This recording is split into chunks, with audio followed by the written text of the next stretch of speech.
Hey guys, welcome back to the channel and welcome to Euro Truck Simulator 2. It's been a minute since I've done some trucking videos here on the channel, and I apologize for that. You know how things go with life and everything, but I decided to do something special for this video and get back into things, get back into sim trucking. So, before we begin, we're in Euro Truck Simulator 2. I am on my online profile that I've been using. Not quite far. This is a brand new profile, but that's kind of get into weeds of it. But I have everything set up. At least I did. I'm probably gonna have to go back in and move some stuff around because I'm now on the 1.55 open beta, so we are playing on that. But with that being said, about 6 months ago, after one of my reviews for the Moza truck sim wheel, a viewer asked me if I could do a comparison with that wheel to the HORI Truck Control System wheel, the one that SES worked with HORI on in developing for Euro Truck Simulator and American Truck Simulator. So with that being said, we are doing that today. So I have everything set up here, as you guys can see on the camera. It is mounted to my desk. I do have the shifter. The pedals are on the floor. The wheels on my desk as well. Everything is set up, as you guys can see. I got a new camera angle, so hope you guys can see everything as we're trucking down here. So I did get to do a little bit of this, trying it out, getting the controls kind of how I wanted them. Had to change a lot. So we'll kind of get into that as we go along here. So without further ado, let's go ahead and continue our career mode and get into the game. So I will have the wheel cam up the entire time, except for like maybe just getting this first little bit here. But as far as driving, two things I'm going to be doing. That's what I'm just hoping I was going to have to avoid is moving locations because I am in Sweden. And, well, not physically. In the game, I'm in Sweden. And I'm still in America in real life. But, trying out the 1.55 beta here in the Euro Truck, and that game change detected. So we're going to have to go back to Sweden. We'll go to Stockholm. I guess I'll just quickly travel over there. So we'll just go ahead and drive. I am using the Scania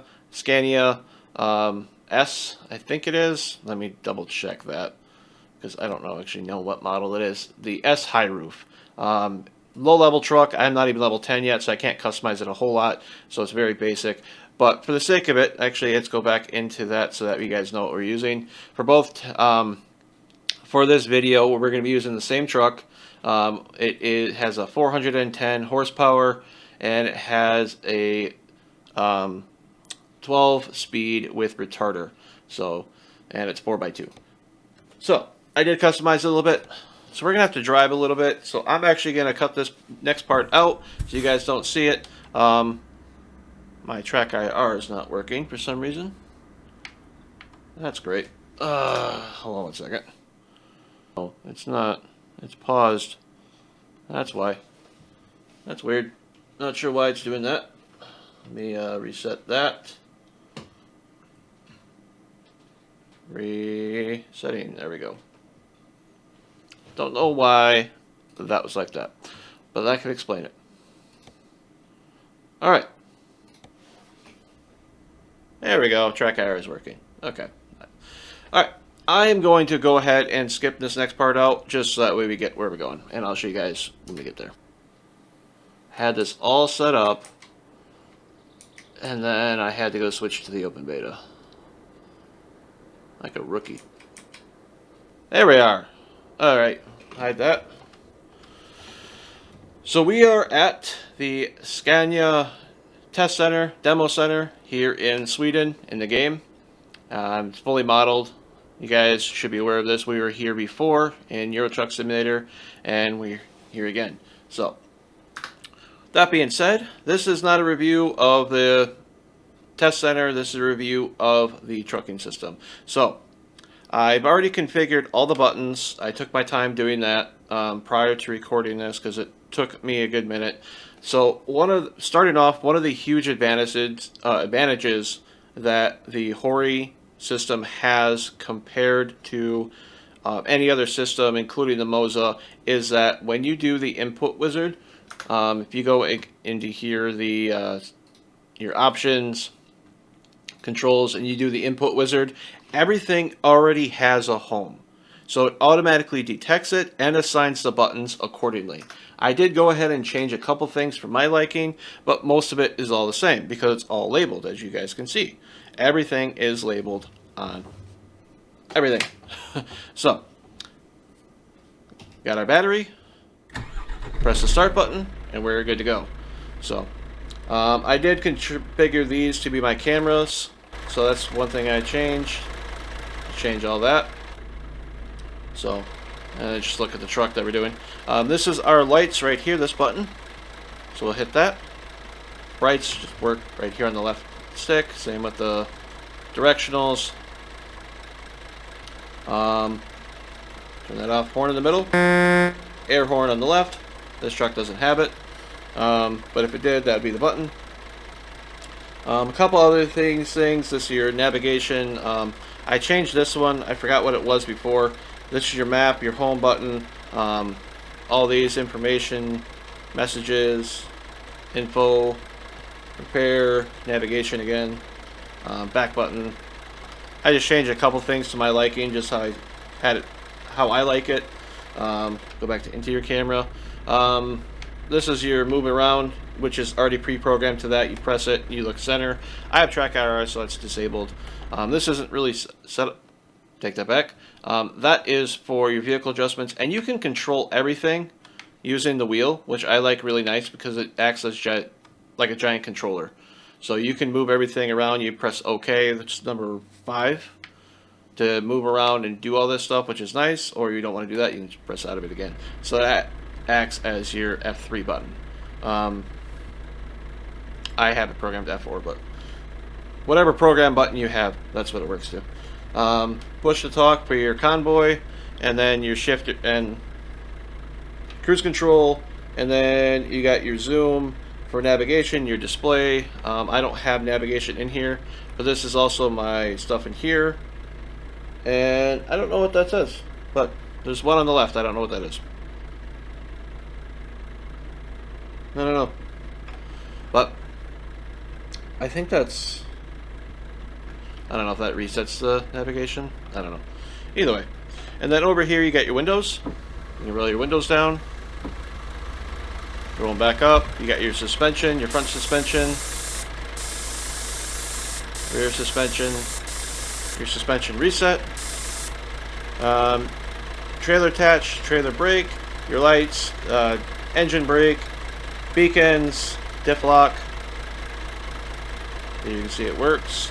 Over here then you got some other stuff to play with, your tag axles, auxiliary buttons, mirrors. Pull up your mirrors. You have 2 mirrors. Lane assist, emergency brake. I don't know what that one does. And camera takes a photo, screenshot. So really nice. And then also your range selector is here on the back. I have that my range, and this is my splitter. So there's 2 buttons here on the back where my fingers are. So that's just how I have this set up. For me, I think it's pretty close to what it's like when it's default. So anyway, roll up the window so we can talk here. So what we're gonna do is, we're not in online right now, so it's a good thing. What my plan is, we're going to test this out. Again, I got it to drive this a little bit, just kind of get used to it, get the controls, so that way it's a fair review. And then, since we don't have a trailer, we're bobtail right now, we're going to take this around the track, maybe once or twice, and then we're going to go get a load and haul that load to the destination. I don't want it to be too long of a job, but something that makes us use a truck. After that, I'll take a short break. I'll actually take the wheel off and everything, and I'll switch to my Moza Racing TSW, and then we'll do the exact same thing. from where we are right now. In fact, I'm actually going to save it so that way we keep our spot here.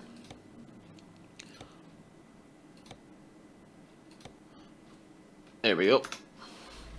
So,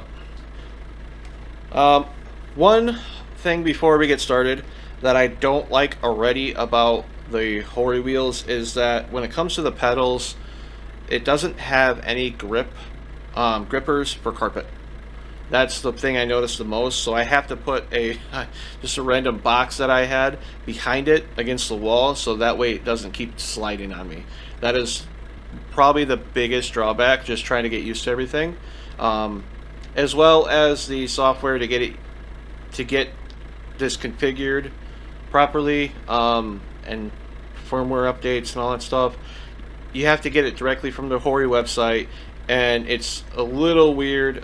Your computer doesn't like it. It thinks it's a virus. It's not. Don't panic. It's the actual software, but if you have antivirus, it warns you, hey, this might be a potential threat. I don't like that. I don't like how it does that. It kind of threw me off a little bit. This is just my honest opinion. So anyway, we're going to be going in manual mode, and then we'll switch to automatic. So go ahead, push the clutch in, push it in our parking brake, and then make sure our clutch is pushed in. My clutch is not pushed in for some reason. I don't know why.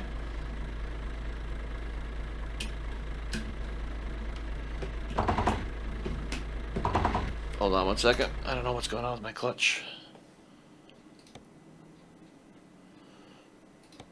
Go to controls here.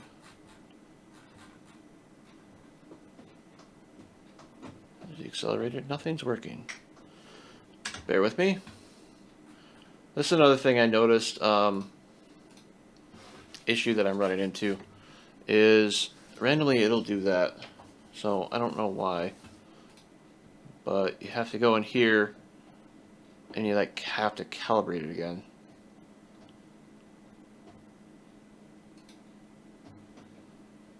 I can just do that now. It's done.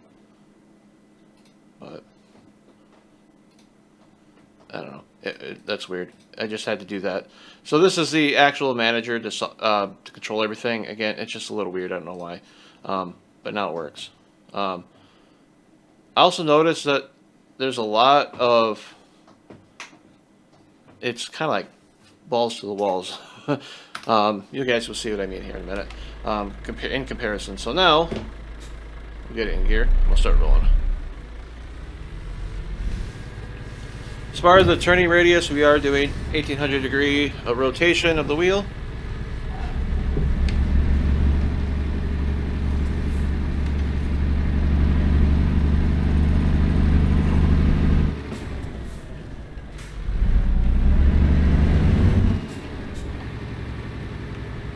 And there are some configurations you can do on this if you don't want it on manual. There is a button on the side here that you can change it to sequential, and then there's a knob here that you can tighten the how it feels, the actual shifter, if it's looser or tighter. Will this gate turn or open? How close do I gotta be to it? There it goes. Alright, let's get our lights on if they're not already on. They were. Shift. I find the gate for the I guess what would be fifth gear in a normal manual transmission is it's hard to find that. It likes to go all the way over. And we are using a Scania transmission shifting pattern.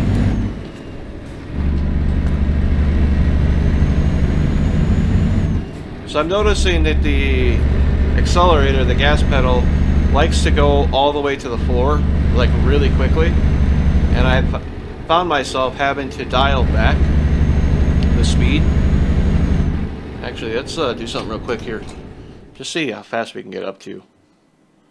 So I'm going to turn that speed limiter off. It's under gameplay.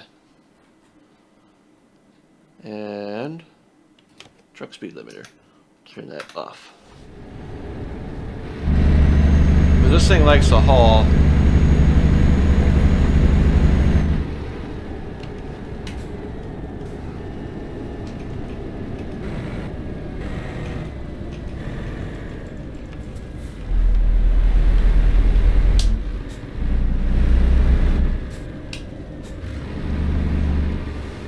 definitely a different shifting style.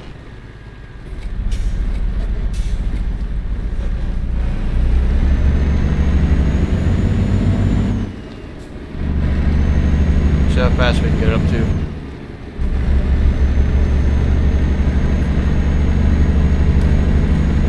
I don't want to tip, but right at 120 kilometers, and I feel like I'm barely giving it any throttle.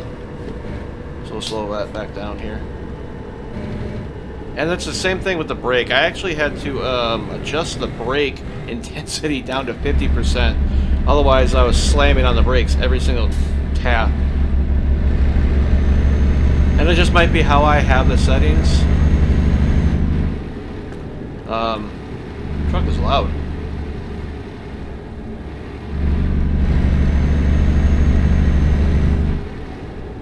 Slow down for this one here.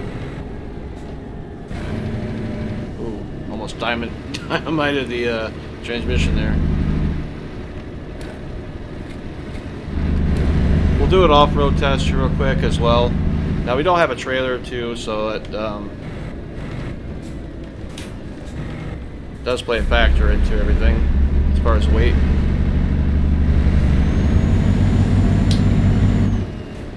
Oh, can't find. There we go.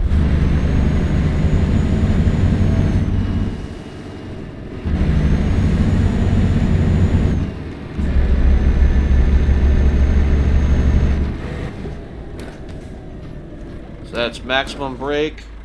Again, it's at 50% compared to 100%. Just so I'm not slamming on the brakes every time I tap them. I'm gonna go the wrong way here. Actually, let's cut through this. There we go.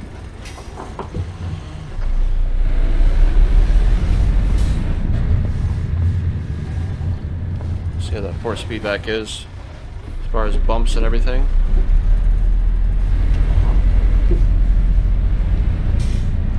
So I'm feeling some vibration. Not really a good test because I'm going on a corner, but there is some force feedback.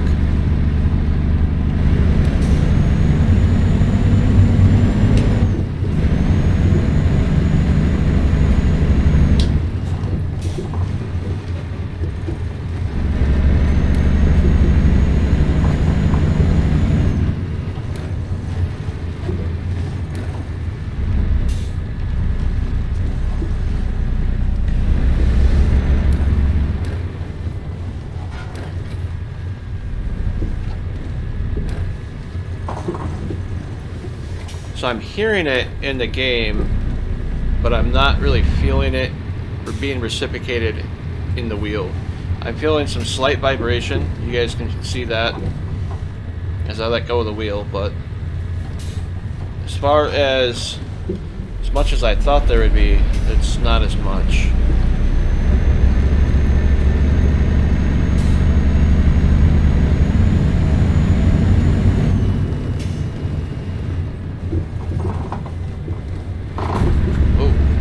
Bottomed out there a little bit.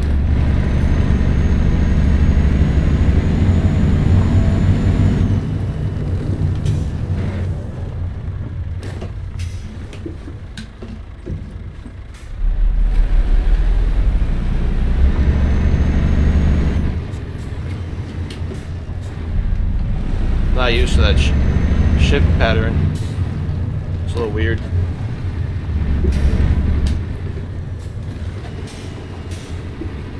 Go back down this way.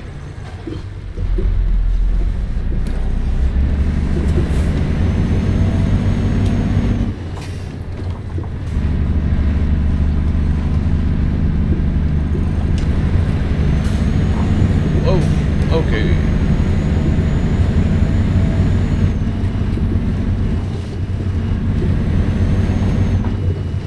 We'll come out right here.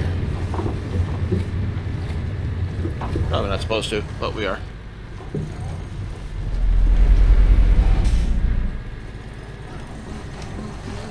Oh, I didn't mean to press that. There we are. Take a nice big U-turn here.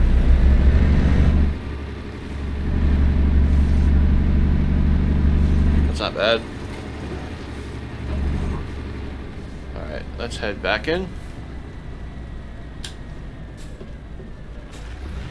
So I'm finding when I'm going to that gear, this 3L, this transmission setup, I'm struggling to, it wants to go all the way over, and instead of finding that one. It's like the little things though that I'm noticing. So, alright. Kind of done with this. Good test, just for like getting familiar with the wheel. Noticing the return on the wheel, where it's returning to center, is it's not as strong. It could be my settings. I think I could probably actually turn that up. The parking brake. See what I can do with that. Actually, so it's under. It might be my fault. I might have turned that down. Steering settings, so 4 feedback, we'll turn that up to 10. See what that does. Okay. See if that changed anything.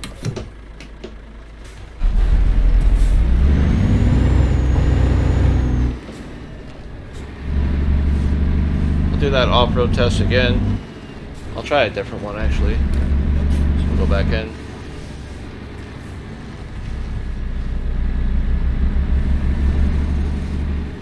The return to center is a lot better on that now.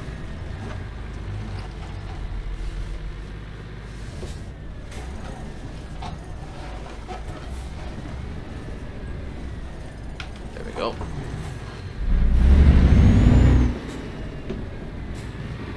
Come on, there we go.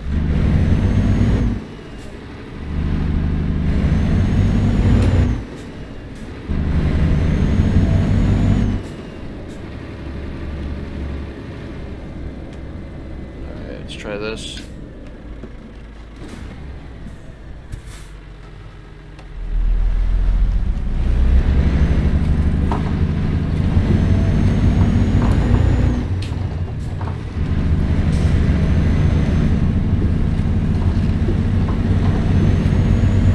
That is a lot better as far as force feedback. You guys can see the wheel now. It's responding a lot more. I'm not going to go that way. Go this way.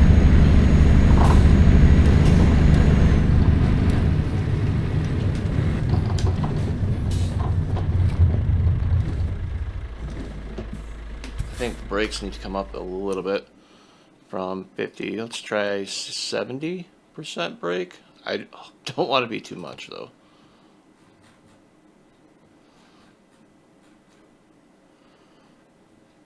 Where is it? Braking intensity, we'll bring that up to 70. Alright.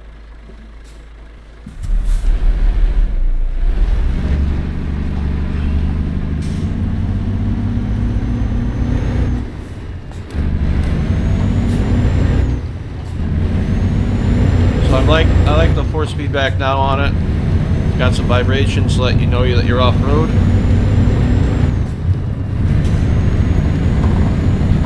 You guys can see it gets pretty violent. And we'll slam on the brakes. There we go. That was better. So that was way better.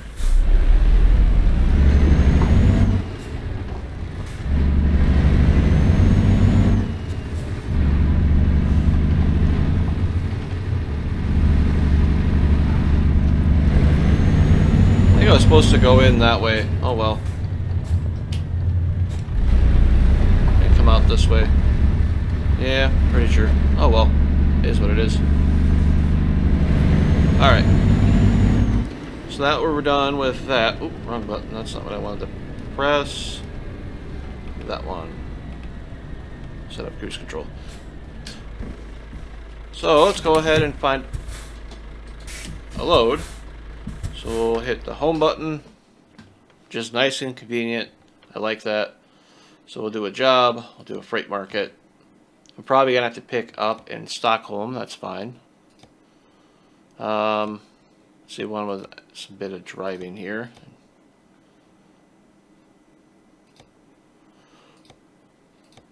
There we go. I don't want to do that one though.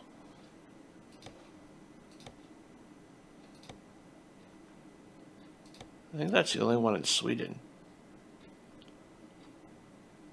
Let's see if I can actually discover the city that we're in. So do our world map, and maybe not. Maybe not.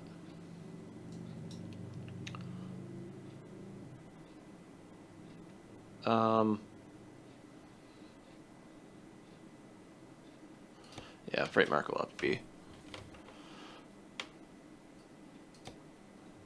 We just don't really have anything near. So I guess we're going to do these rough terrain forklifts. So we'll do those. Make our way over there.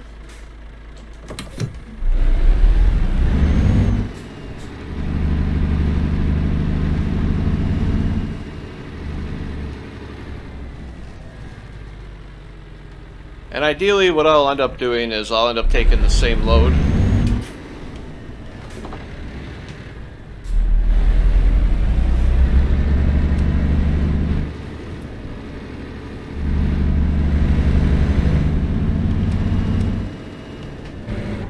Oh, that's kind of what I mean about the brakes. Like we ended up skidding there for no reason. I'm gonna turn that back down, maybe like 60%. I wasn't that hard on the brakes, but that pedal just goes all the way to the floor.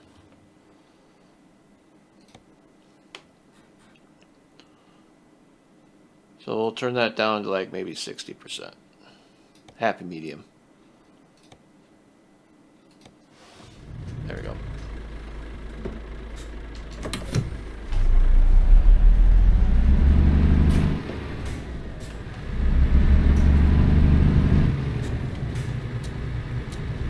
Our lights are on.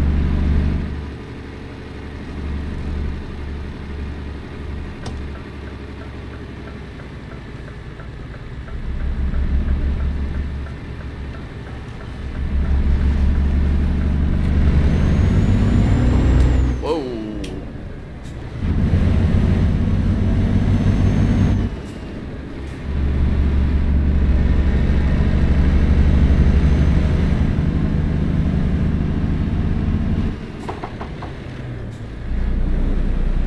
We'll need our navigation.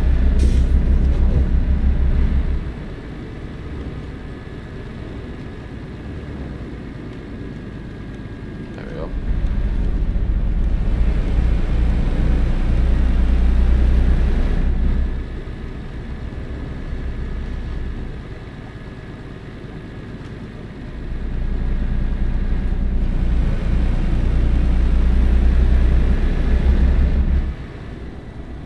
What are you doing? 20 kilometers over the speed limit.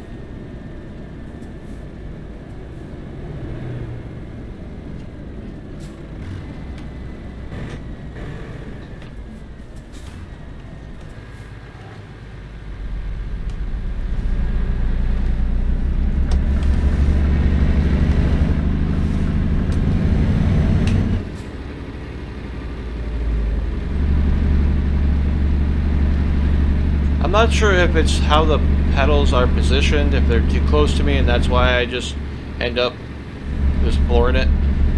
But I tend to have that problem right now.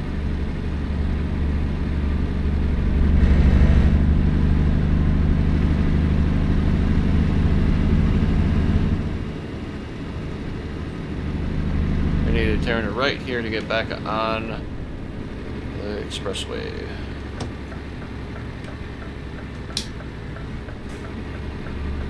And once we get the load, I'll probably put it in automatic mode, let you guys see how that is.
90. I need to slow it down.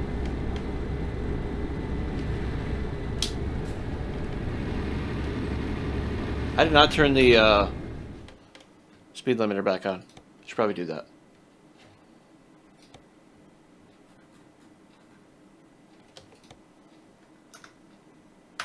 There we go.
Looks like we're picking it up right here.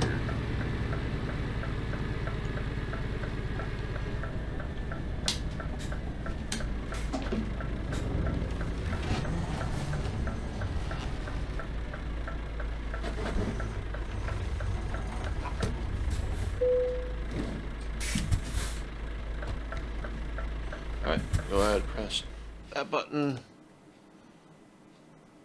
Oh, it's no longer here. Darn it. You're too late. So, let's see what else we got then.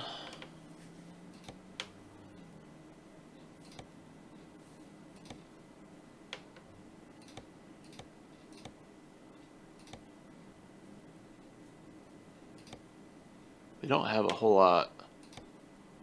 So, what we could do, I don't want to haul heavy.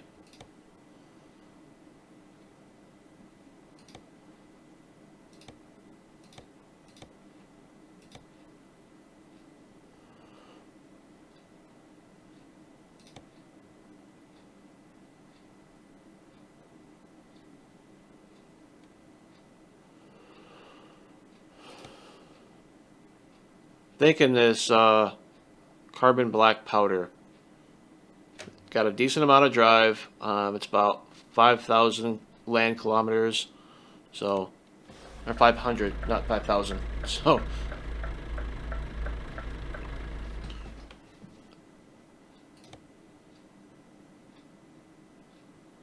it's not here.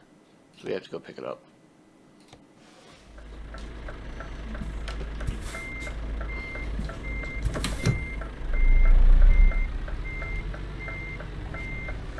Just down the road.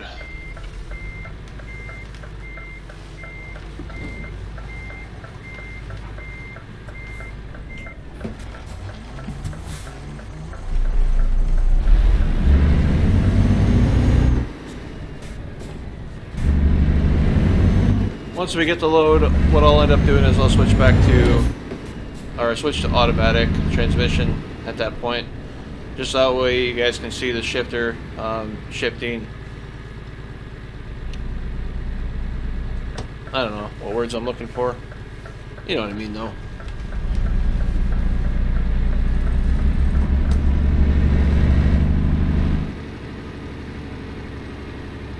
The change in intensity of the force feedback definitely increased the amount of return the wheel has to center, but I also feel like it increased the amount of the strength of the spring.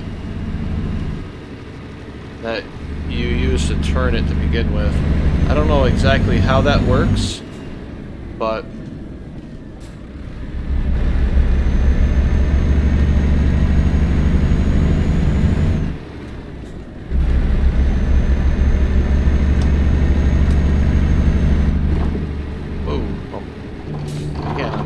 way too fast.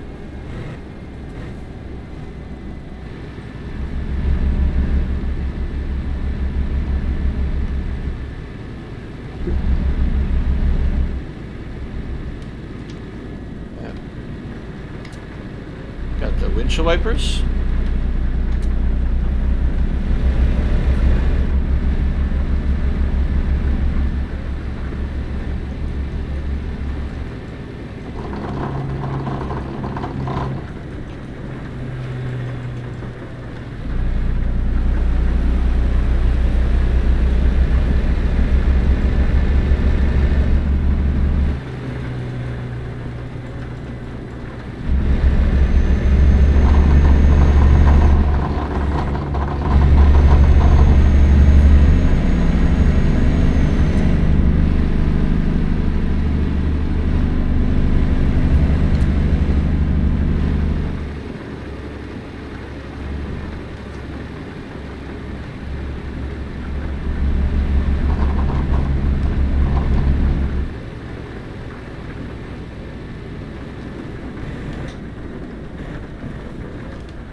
Kind of mess with the different buttons here.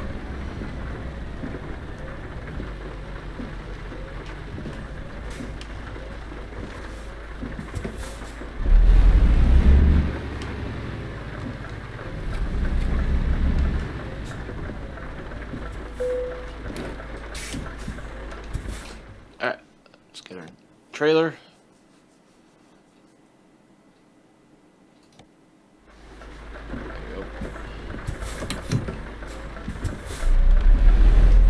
There, not bad.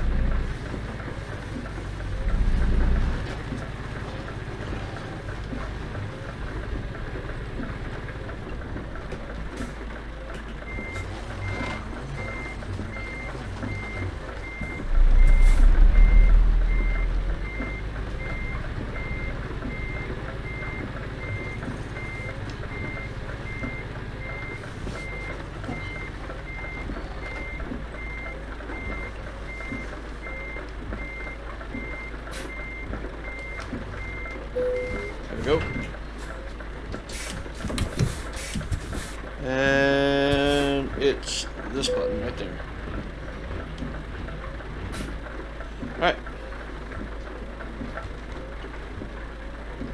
Let's take a look at our trailer from the outside.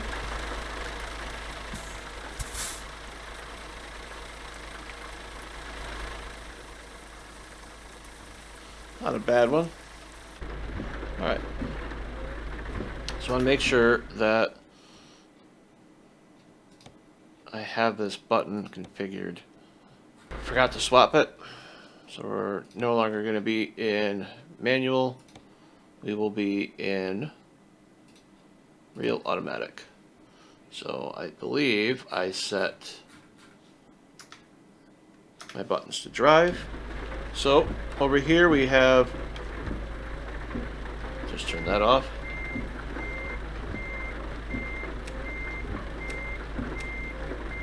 I don't know why it's doing that, but give me 1 second. There we go. So now, I don't know why it's doing that.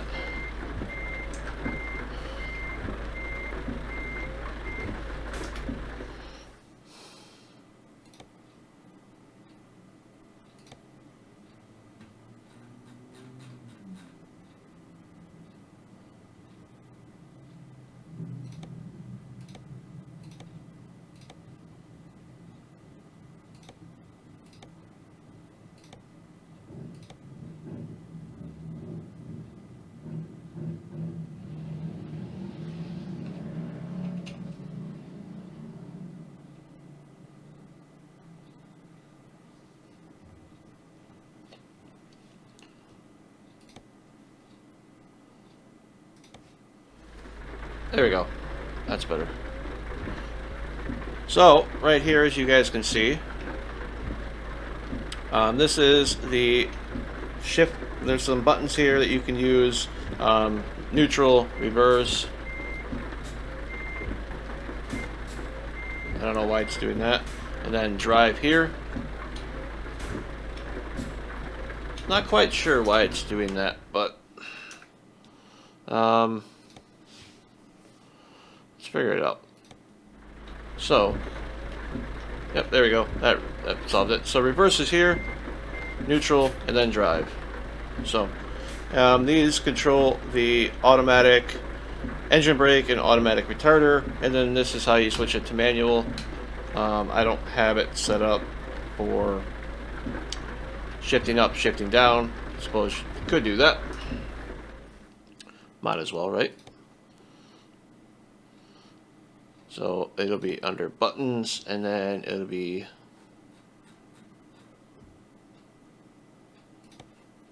shift up, shift down, and then I'll just have to do a new engine brake toggle, which I don't really know what button I can use for that.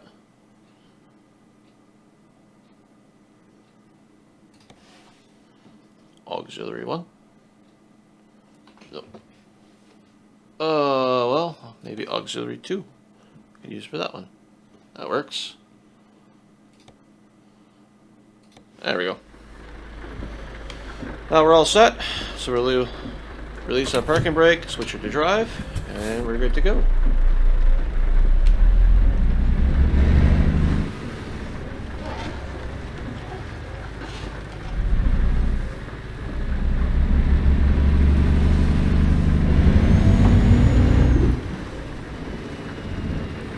I still feel like the truck's really hard on the accelerator. Do some manual shifting here.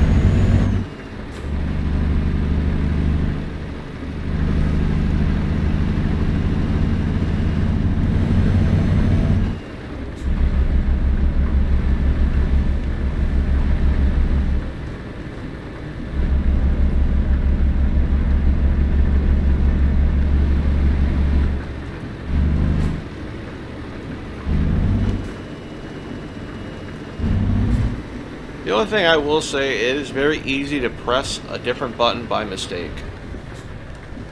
And very easy to do so.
sleep pretty soon.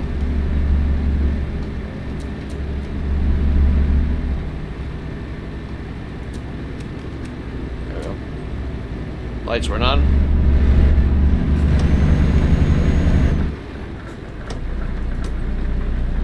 Set our cruise control.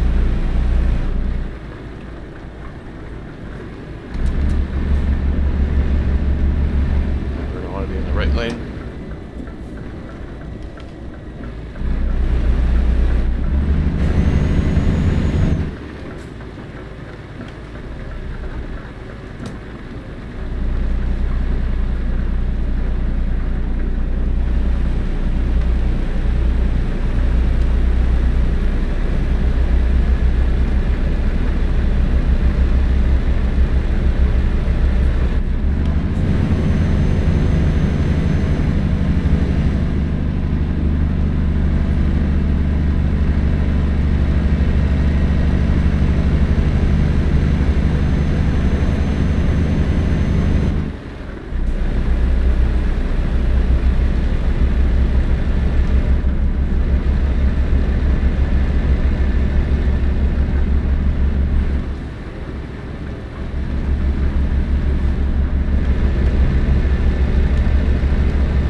So while we're driving, might as well talk about the news coming up. So SCS announced, well, we're here in the 1.15 beta, sorry, 1.55 beta, my mistake. So a lot of small changes, and well, some big changes coming with that, in both here in Euro Truck and American Truck Simulator. So some big news for Euro Truck Simulator, since we're in here, is SCS announced Iceland officially coming out after the Nordic Horizons. I believe it's the name of the DLC. Do I not have a retarder on this? I thought I did. Apparently I didn't pick one. That's a problem. Manually shift it down then. Could turn on the engine brake.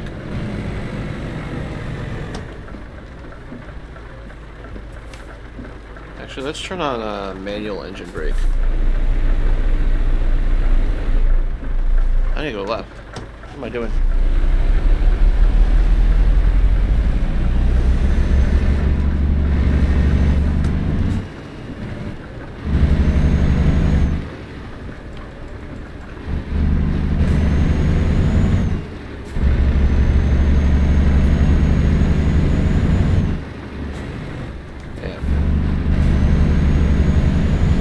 So that's pretty exciting.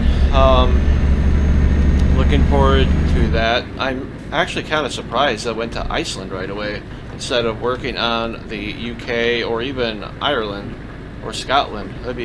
But either way, it's still pretty cool. Looking forward to more information on that. And as far as American Truck Simulator, with the 1.55 update, they've released the full update for the Kenworth T680 next gen, which is awesome. Been looking forward for that since they released the truck. And then they also announced South Dakota for the next state in line, as well as gameplay video of Iowa. So that's probably right around the corner.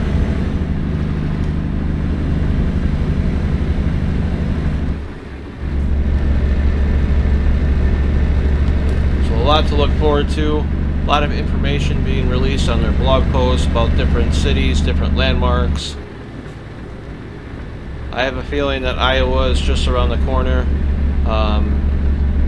Same with the Nordic Horizons.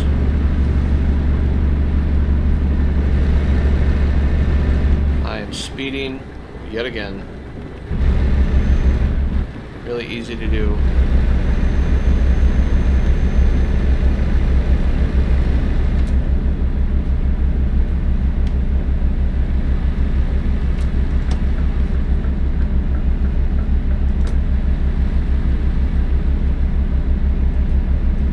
not have a retarder on this. Nope, no retarder. Could have sworn I put one in when I spec'd it, but guess not.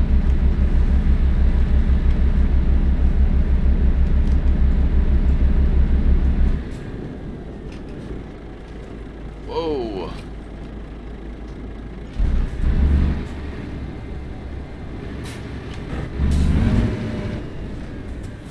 It's a long way down here for this roundabout. Another thing is I have to kind of look down to see what button I'm pressing because I don't quite know. There's so many in such a small area. I mean, it's great that you have all the buttons ready and programmed, and literally you can control the whole game from these two devices, and there's only two plugins. You plug in the wheel, the pedals plug into the wheel, then there's a power cord, and then both the shifter and the wheel pedals combo plug into your PC, so you have two plugins. And you could literally control the whole game. You have a button box, you have a shifter, you have a wheel, you have pedals. I mean, it's not bad.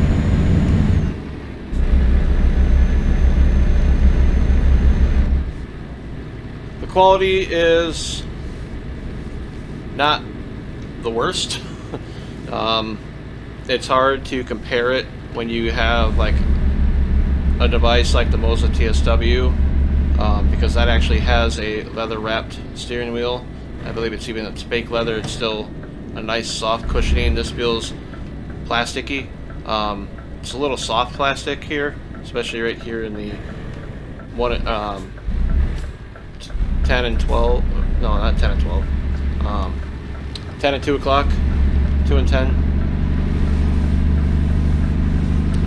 The 9 and 3 and the 12 o'clock position, kind of the 93 too, and then just I guess all around the wheel. Just feels like a hard, not really hard, I guess, a firm but slightly cushiony plastic. Something you find in like a car door or something like that. It's like, it's enough cushion so it's not uncomfortable, but it's not fully there. I don't know how to describe it.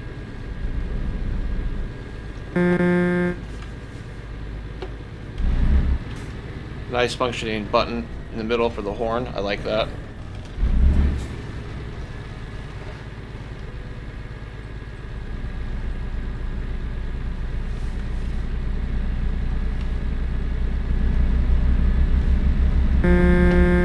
Yeah, I like how the middle is actually a horn. Kind of wish the TSW had that button in the middle.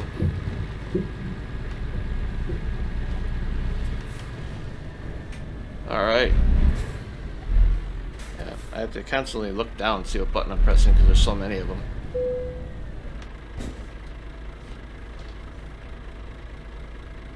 Yeah, we're neutral. Lights off. And go ahead.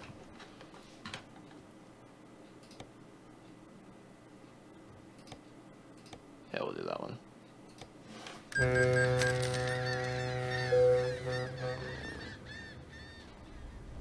Alright, so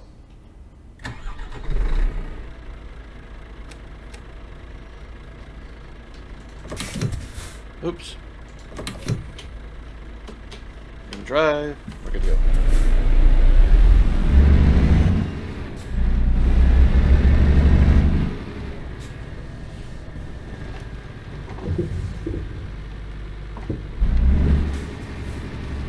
I do like how there's two D-pads on it. I don't like how they stick so far out of the wheel though. When I was using them as camera controls for putting on the Track IR, I kept bumping them as I'm turning. Without Track IR, I don't have it, or with Track IR, I don't have that issue. Without it, I tend to bump this one, particularly on the left one, left side, a lot. So constantly make me look away or look at a different direction.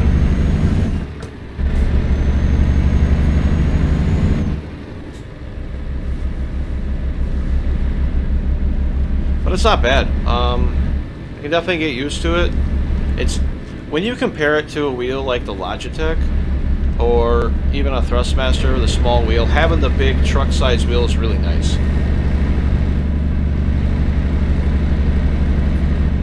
You still got that huge turn radius you have to worry about, or that turning diameter.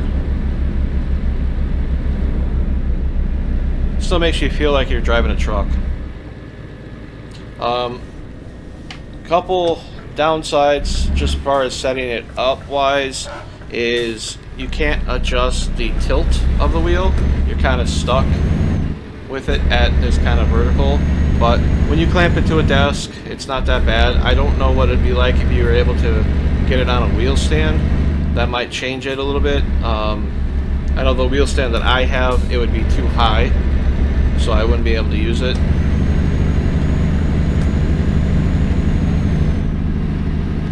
This might be pretty good for Farming Simulator too. I know HORI's got their own farming wheel, but you could probably use it for both. Don't quote me on that. I haven't tried it. I don't intend to try it with Farming Simulator, but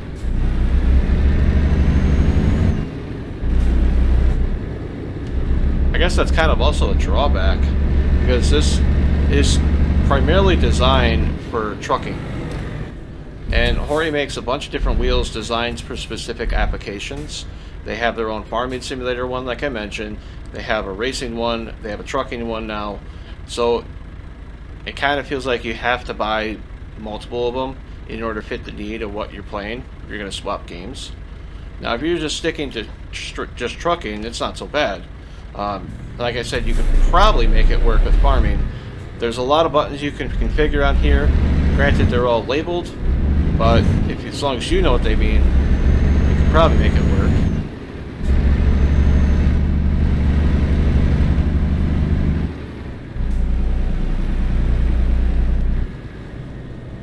Or you can go without the shifter and go with your farm stick button box, because you do have your controls for drive, neutral, and reverse right here, so you don't necessarily need that. You can configure it on the farm stick panel.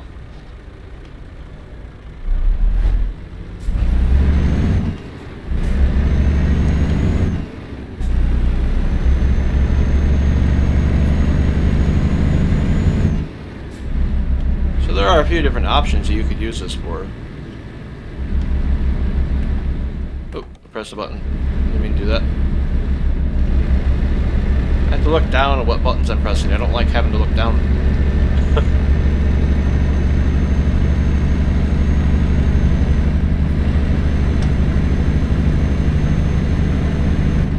Another downside is, as you guys can tell on the camera, with my Philips Hue lighting that I have for my gaming setup here, it does get pretty dark, and these buttons do not have any backlighting, which is another kind of a downside to it. Just because there's so many of them on here, it'd be nice if they were at least glow in the dark or something, just something to be able to see them.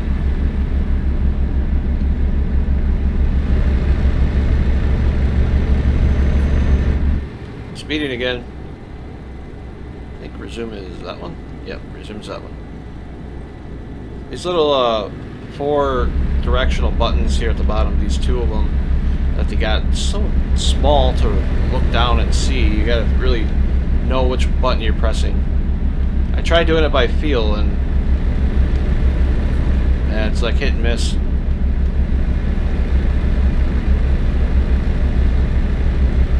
I don't really know which button does what, so I have to constantly look down at it yet.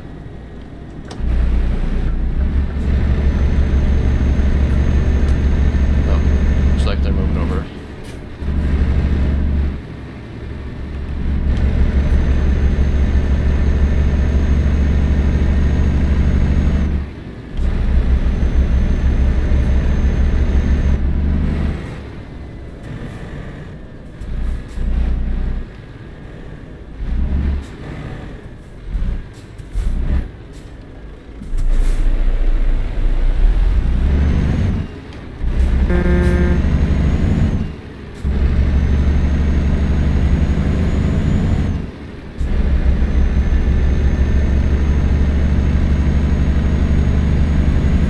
like how if you do have your navigation up, you can just swap between the two here. Different ones. I like that. Your navigation zoom in and out. So that's nice to have right here. You do have your interior zoom button. So those little things are really nice to have. I'm not too keen on the map and this one being up here so close to your thumb at the 3 o'clock position, but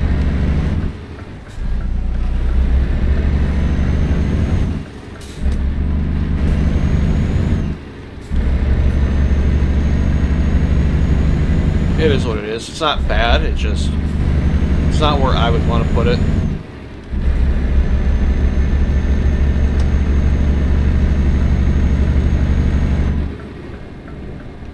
I find myself speeding a lot, and I think it's because the pedals are too close, but I don't have anything that's smaller that I can find to keep the pedals from sliding back.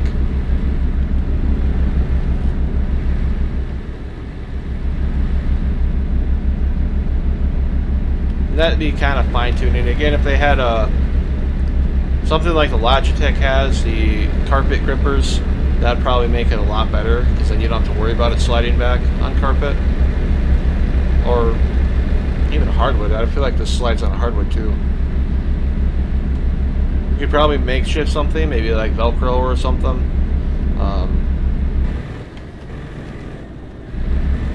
Non-stick, or that sticky tape.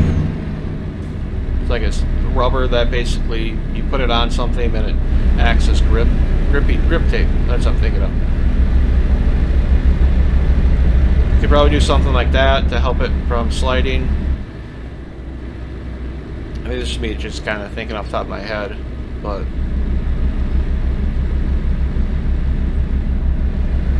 as far as the overall feel of the wheel,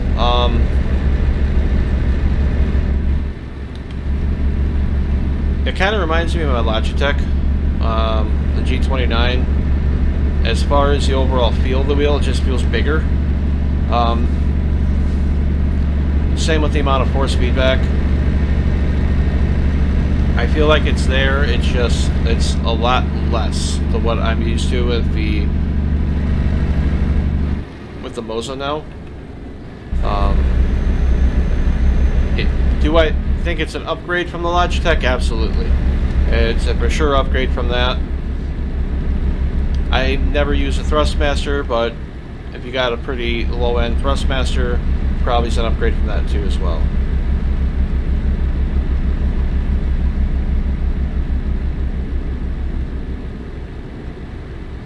Just looking down at all the buttons again, trying to figure out what they all do.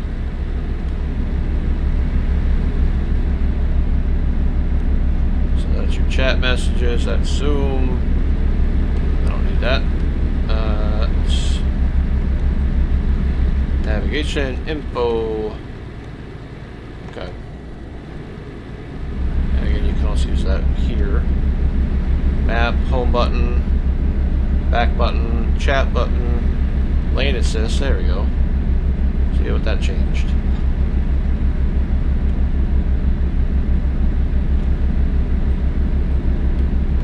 Probably swerving all over the road. Not watching what I'm doing.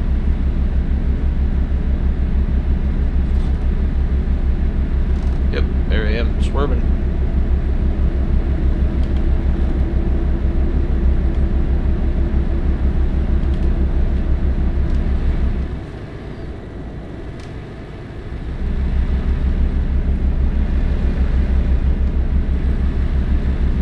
That's not lane assist. That's am I taking this way? Yeah, I was taking that way. Oops. Added 20 kilometers to the trip. That's fine. That's the advanced cruise control. That's what that is.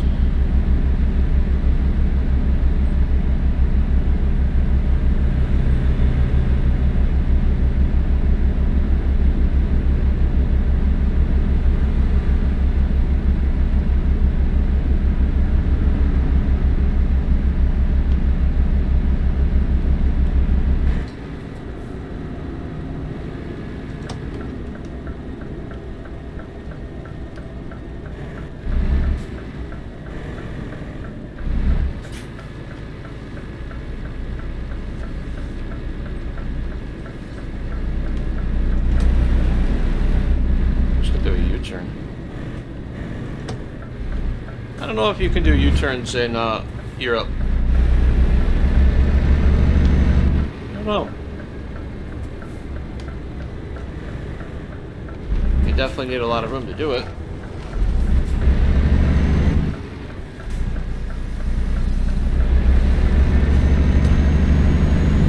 No, he didn't mind.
The overall shape is very similar to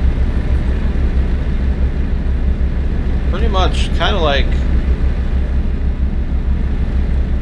what we got in front of us, the wheel on the screen. It's very similar shape to it, slightly different.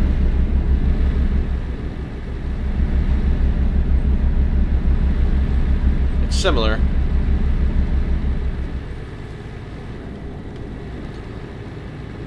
Feels like this is more straight compared to that, though.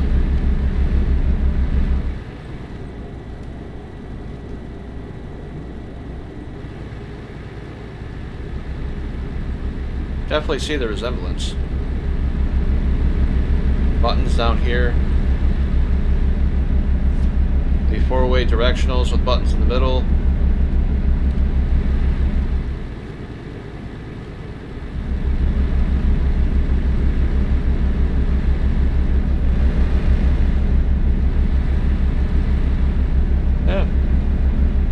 Very similar.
looking forward to the new DLC coming out. I don't know when the release date is, SCS hasn't announced it, but hopefully it's pretty soon.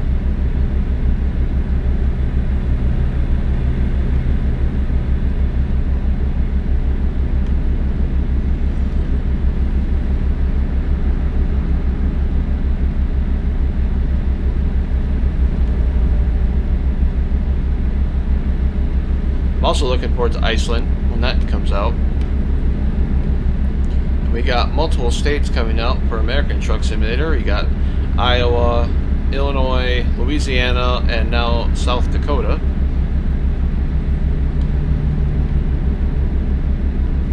It's a lot of stuff coming up on the radar.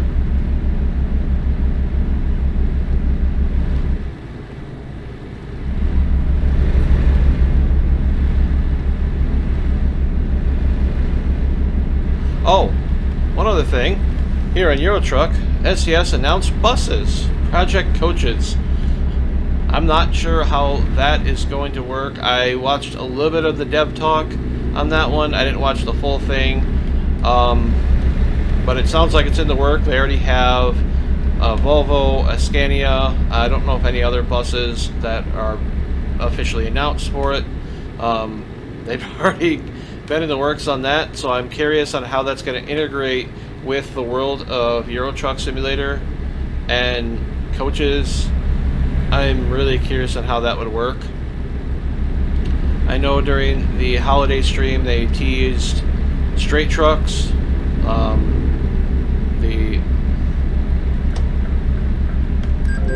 I have new mail and a loan installment. And I'm overdrawn, that's what it is.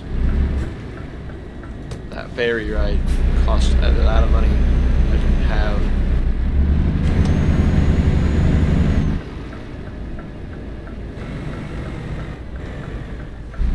That's just the bank telling me I'm broke.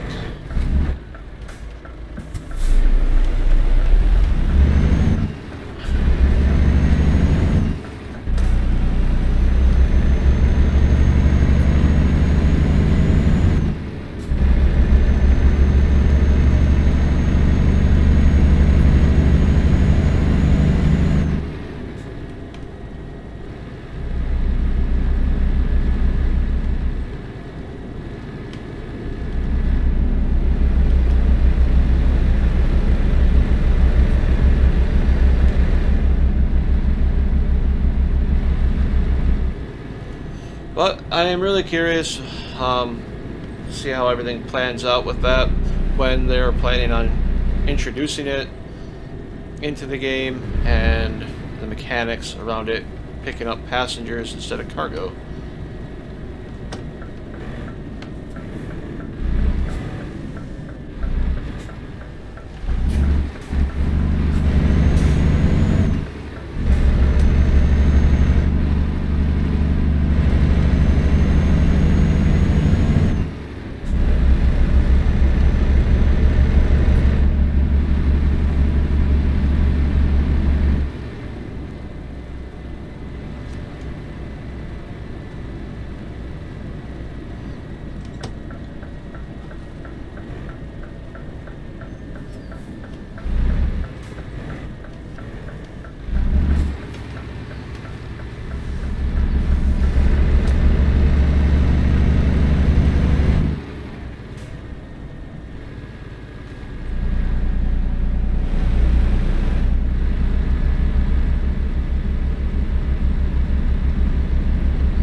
Approaching our destination here.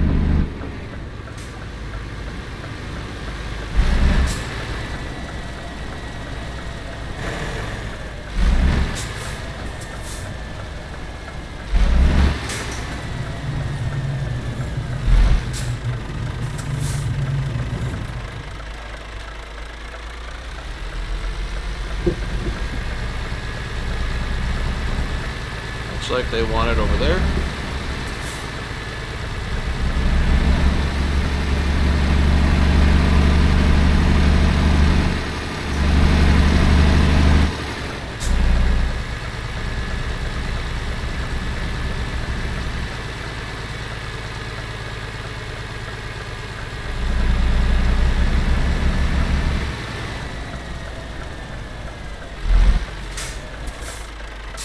So it should reverse.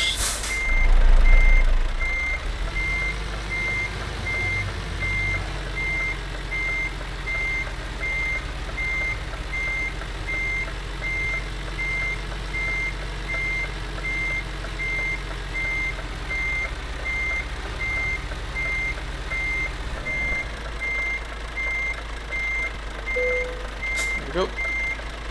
Neutral. Neutral, parking brake, and unhook the trailer.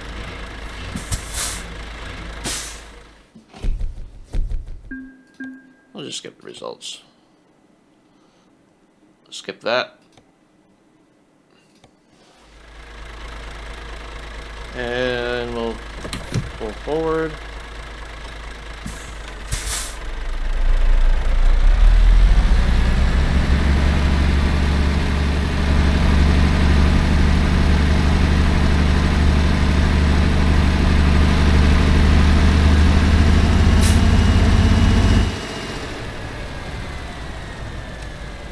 Lights off, parking brake, neutral, engine. Sure, once you get familiar with everything is, you could probably find it a lot better than I can, but it takes me a minute. So, turn those lights back on, and I'm just going to go ahead and load up my save, because we're going to be redoing that. Maybe not the whole trip. We might do a different trip, see if we can, with the Moza. But before we do that, I want to give you guys my initial thoughts here regarding the wheel. So far, it's decent. It's not bad. It's definitely an upgrade from the Logitech. I do like how it has that full 18-inch wheel. I like the buttons here on the side. The joysticks, I feel like a little too tall, but overall, it's nice to have them here. It's nice to be able to, you can literally manipulate the entire game just by using these joysticks and the D-pads. It's really nice. So I don't have to use a keyboard, constantly going back and forth between the two. It does work. It is faster to use a mouse and keyboard, but you can do it using this. These buttons here, these little square buttons, that is the trip, the zoom, for the navigation, I'm guessing the dashboard navigation, display, cruise control, stuff like that, that I feel like is kind of small. So it gets, I kind of have to look down, see what I'm feeling, especially right here, the resume button. This wasn't previously labeled, I just labeled that in my cameras. Works out that way. I do like the integrated button box into the shifter, although I do feel like the shifter kind of gets in the way sometimes of like the engine brake controls or releasing the trailer or the suspension or diff lock. That's just me nitpicking. But overall, it's really nice. Decent price point at about $600. Let me double check that. About $600. You can get it off on the HORI website. You can get it off Amazon, Best Buy, a lot of these name brands that you guys could normally shop at, which is nice.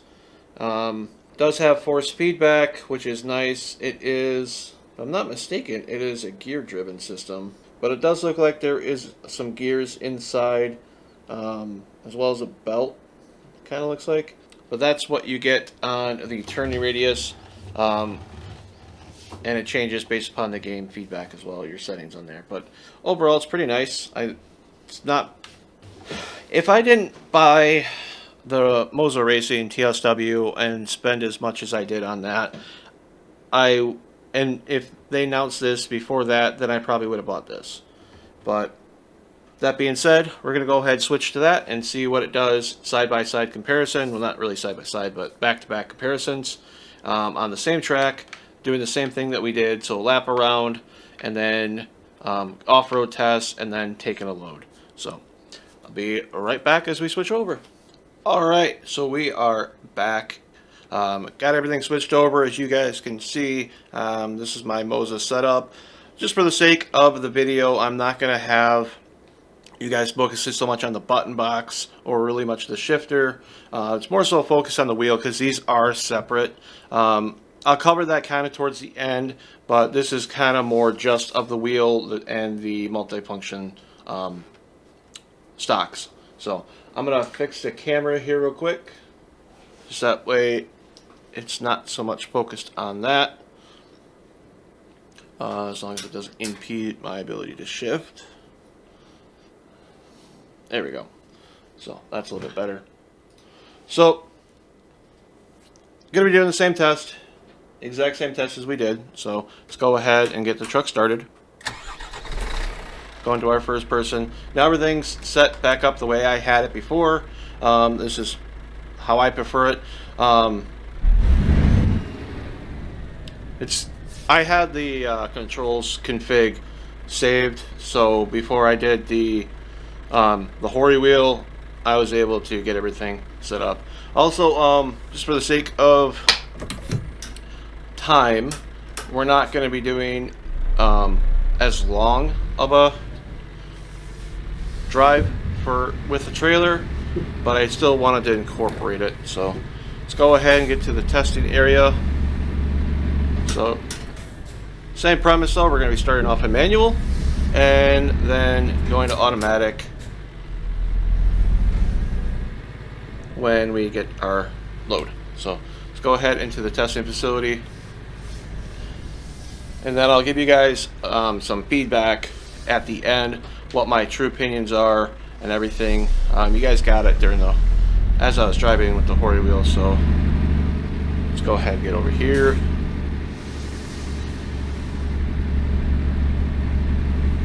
And we got our acceleration up here.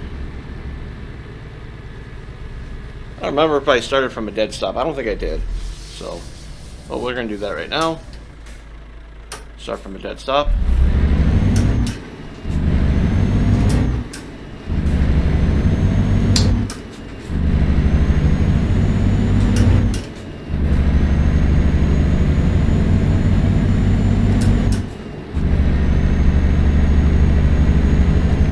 Oh, I forgot to change that. Get rid of our speed limiter.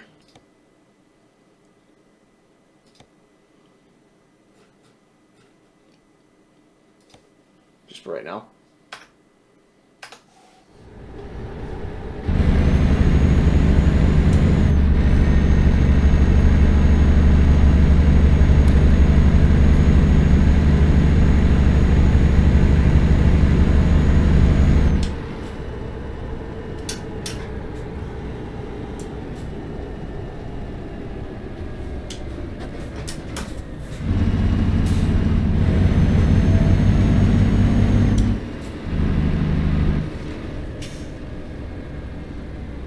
Over.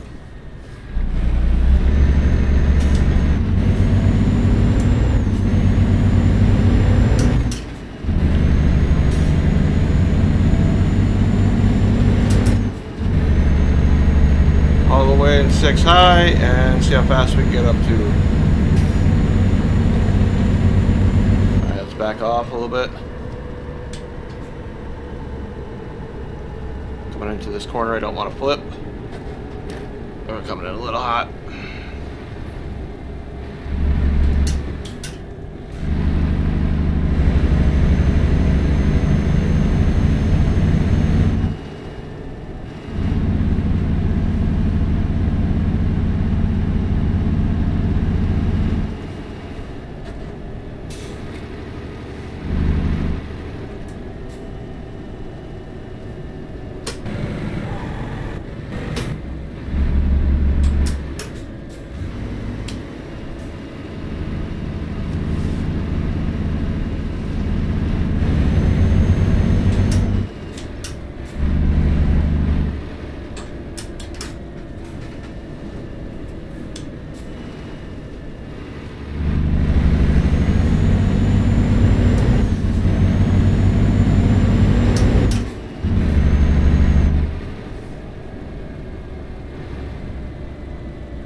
test here. First of two.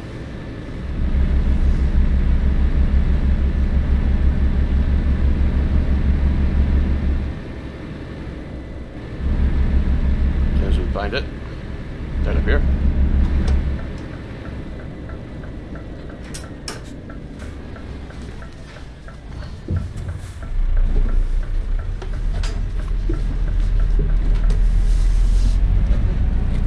I think we went right.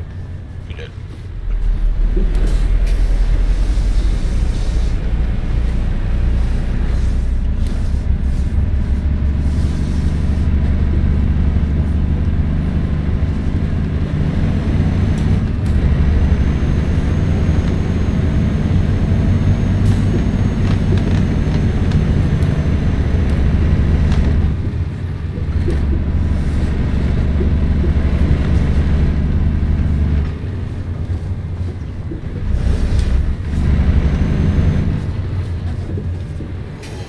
Understeer on that one.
I'm gonna have to turn around here a minute because I missed the turn.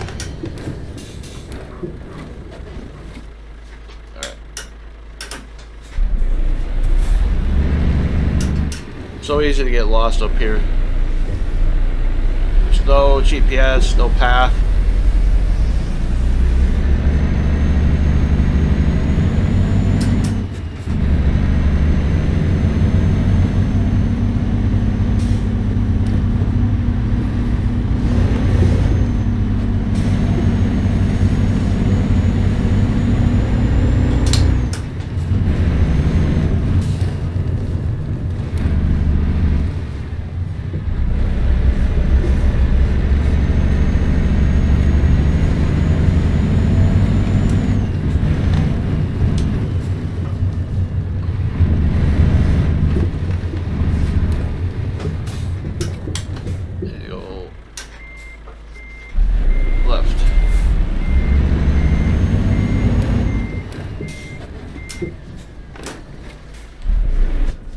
Installed it.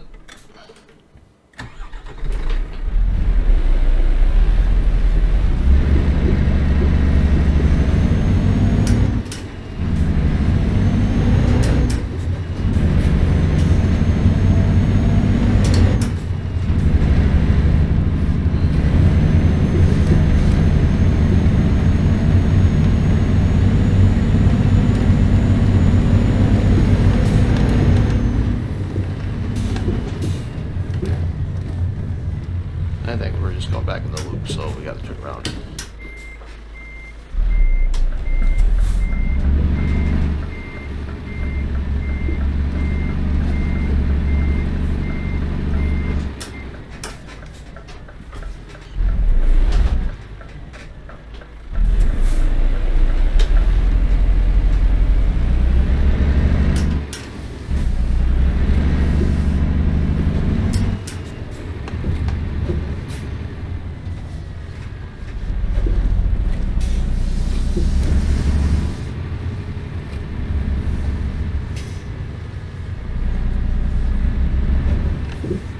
I'm gonna just go the wrong way.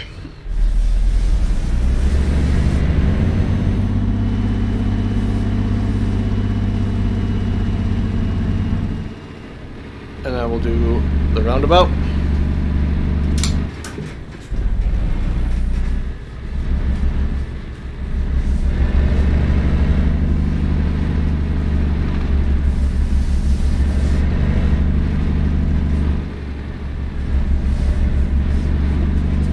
There we go. And then now we'll do the other off-road course.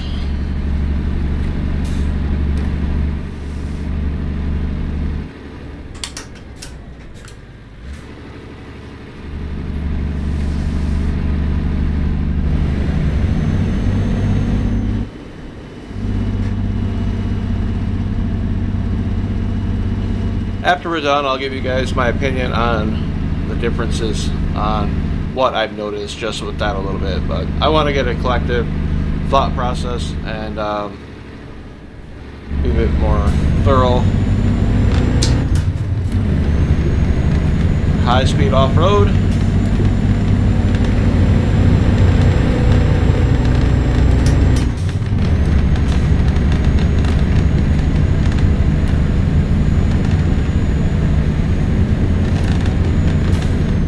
And brake.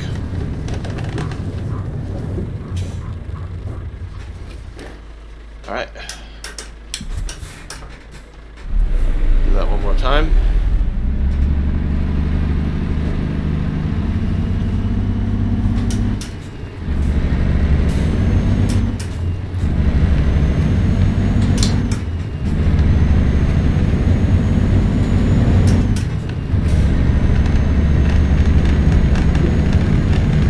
You guys can see the shakiness of the wheel.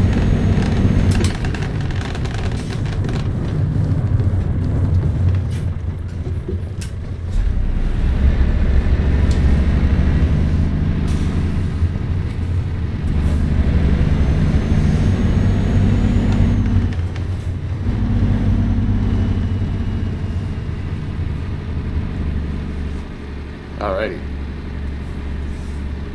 Now that we got that out of the way, let's go find a job.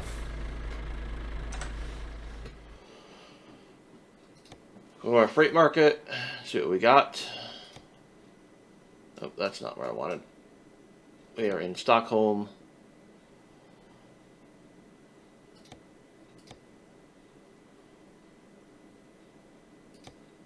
I don't want to take the ferry, honestly. I really don't. So I guess we'll take this one. 56 minutes. I don't think we'll make it in time. So that's the only problem with that. Norway. Got one going to Norway. So that wasn't there. That wasn't there before.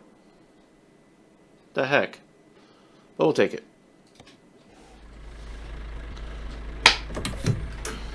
I know I said I wasn't going to do a long one, but that's the only one that we got that avoids a ferry. So we'll get our... There it is.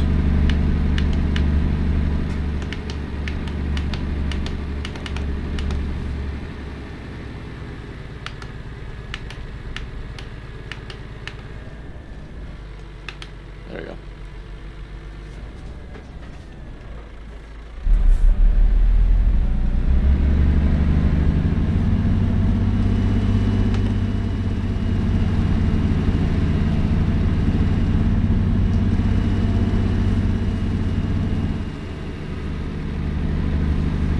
GPS isn't going to show anything right now because we're technically on a, well, not even technically, we're on an unmarked road.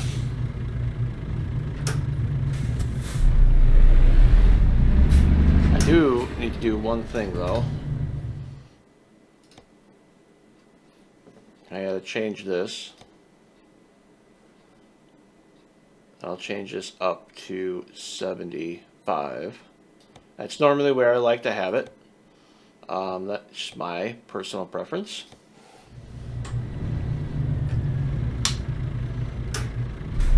Put it in fourth.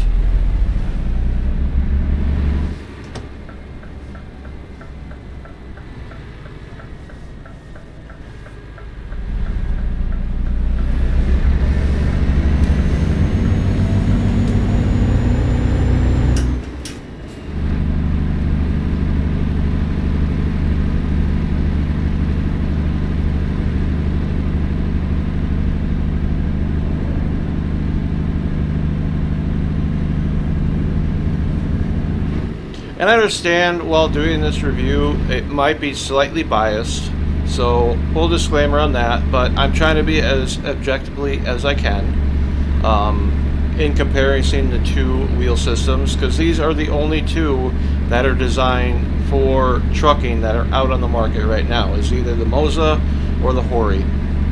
So one of you guys requested that I do this review, and here it is. So I'm going to give you my honest opinions, things that I like, things I don't like about both systems. So I'm trying to be objectively and just give you my true honest opinion. You guys may or may not agree with it. That is fine. I understand. Actually, I'll be on fourth here. But I also give you a cost analysis at the end as well.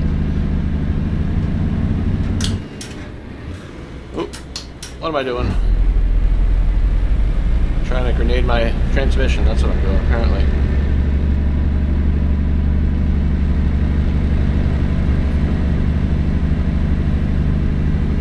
Take a sip of my coffee.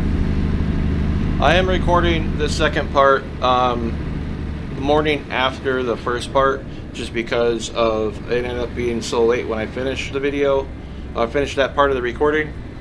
So need my morning coffee.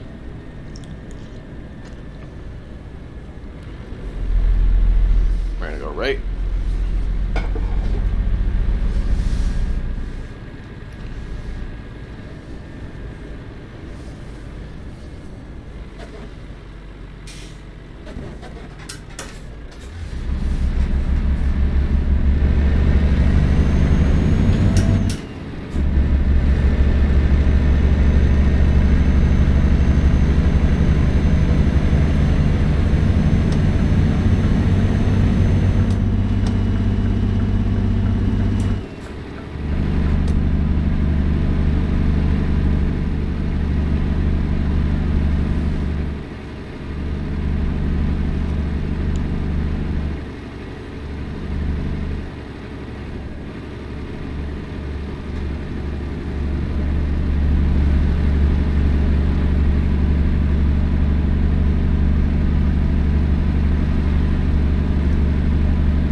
Turn our wipers on.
Alright, pull up here.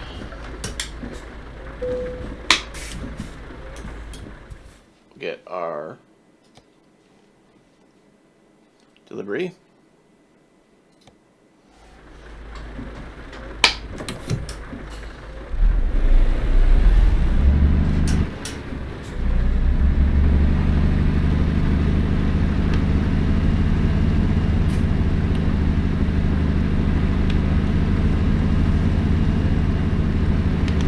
probably going to have to sleep. We're not taking a ferry to reset our time. Ooh, got a double. Okay. I'm okay with that.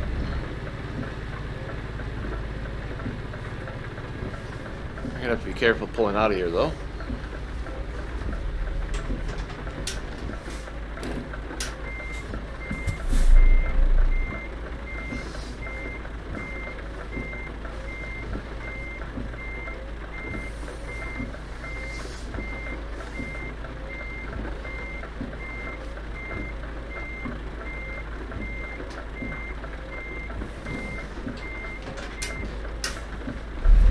We didn't get it.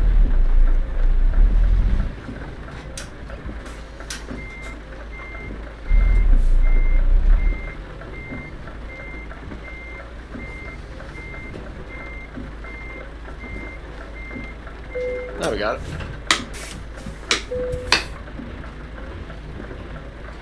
Alright. Oh, before we begin, let's switch to automatic, because that's what I said we were going to do, and that's what we did last time. Switch to real automatic. Don't have to use the clutch. I don't have a selector to switch the gears on the Moza, which is a nice thing if you're using automatic. It's a nice thing to have on the HORI, as it's right here, similar to most modern semi-trucks.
Actually, I do want to see some. Okay.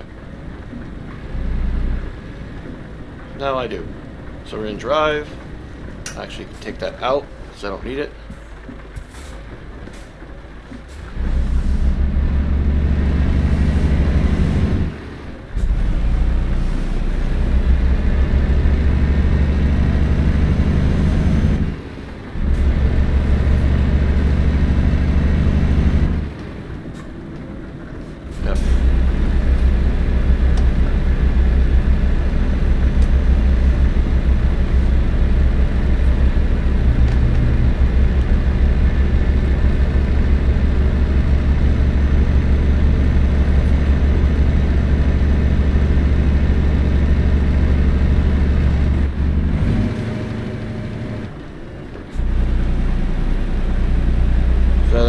For my engine brake.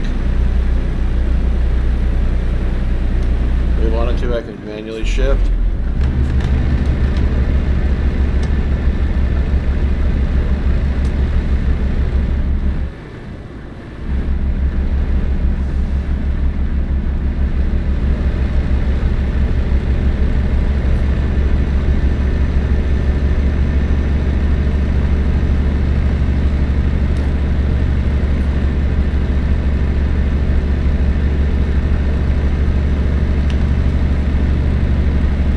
Job pay anyway.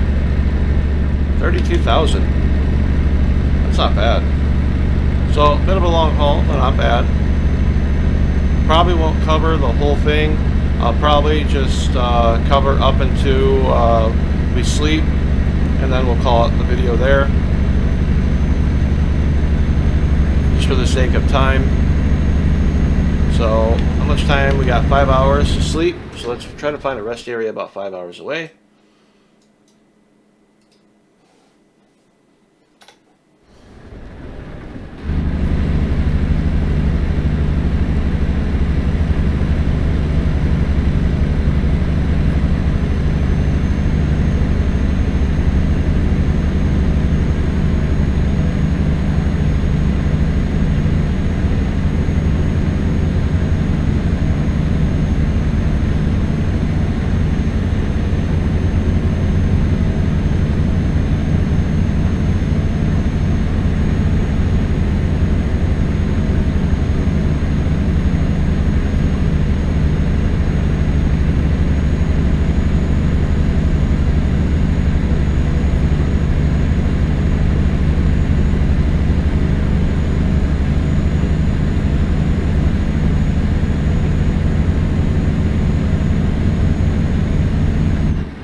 So I apparently forgot to set my retarder controls on Euro Truck Simulator on this profile, so I have to redo that.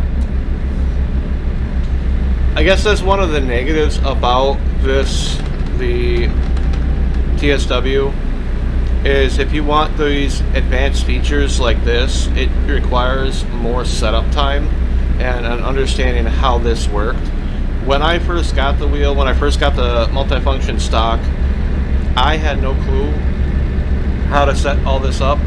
In fact, I was one of another viewer that told me about it, and that's the only way I figured it out. And then I made that video of how to set it up using the control SII files. So without that, I would still be kind of struggling with this. So that is a downside to the TSW.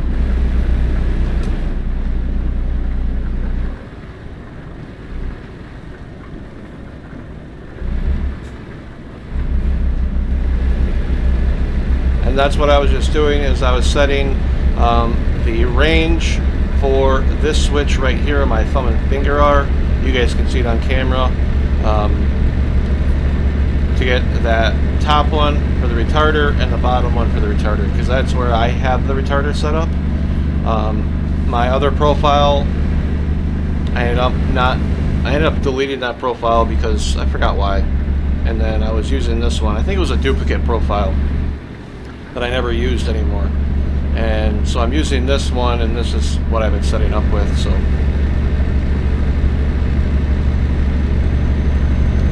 speaking of profiles, I am starting a new profile here in Euro Truck Simulator 2.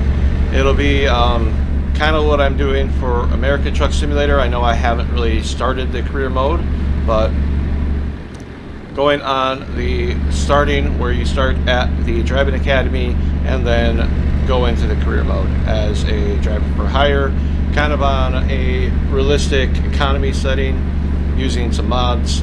I'm going to have to wait until after 1.55 releases in order to do that, kind of on both games. Right now we're in the open beta. A couple other things I forgot to mention is that in the 1.55 they did add a new driving school challenge for those who have completed the truck driving basics. So that would be pretty fun to get into. Perhaps for the driving school, I might do a live stream of that. I'm not sure when that would be, but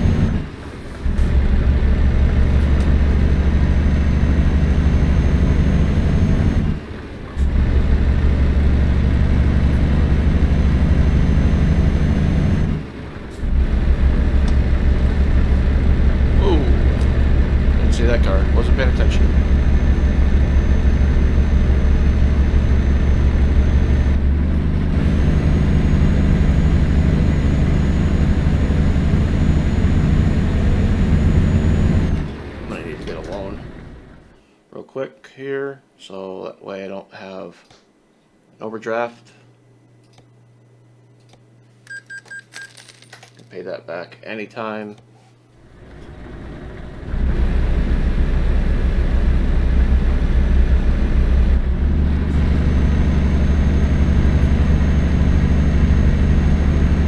This is a fairly new profile. It's covering the winter event with it. We have the Volvo. I traded the Volvo in for the Scania. Kind of regretting that because at least that truck had a GPS in dash. This does not.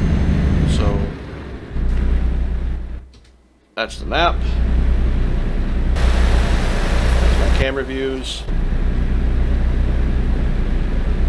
There we go, that's what I wanted.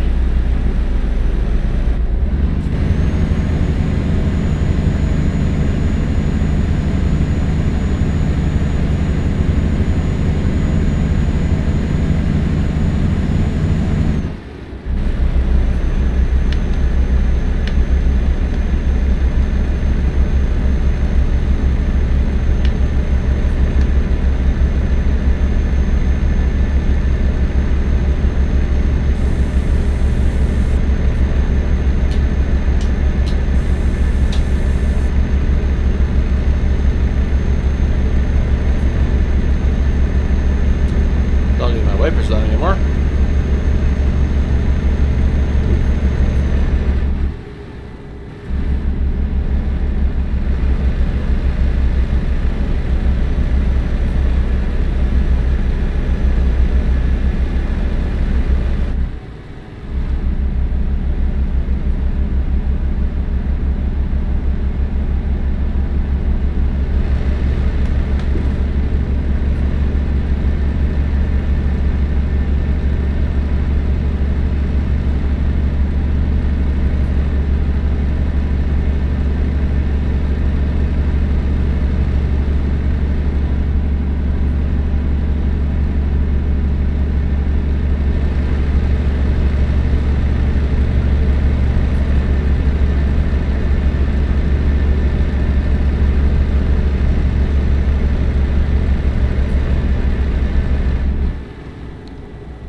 That momentary 3 blink for the directional, that is a nice feature of the multifunction stock.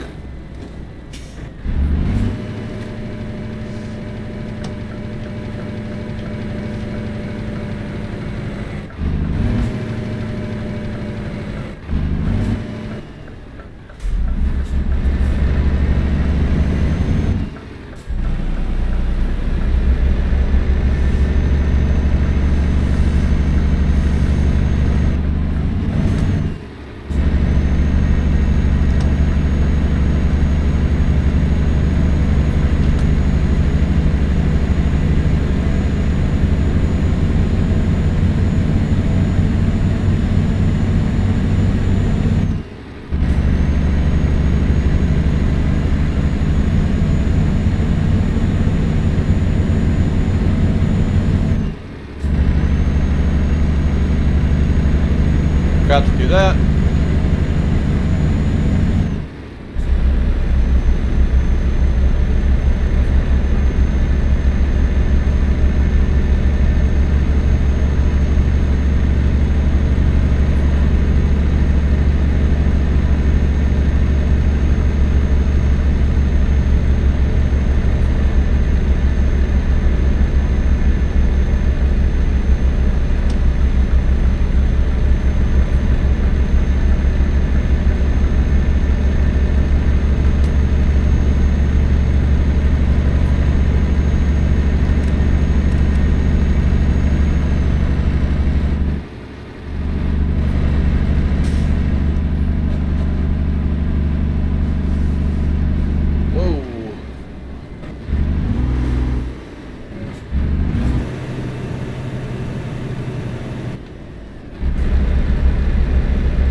Dicey and then corners there.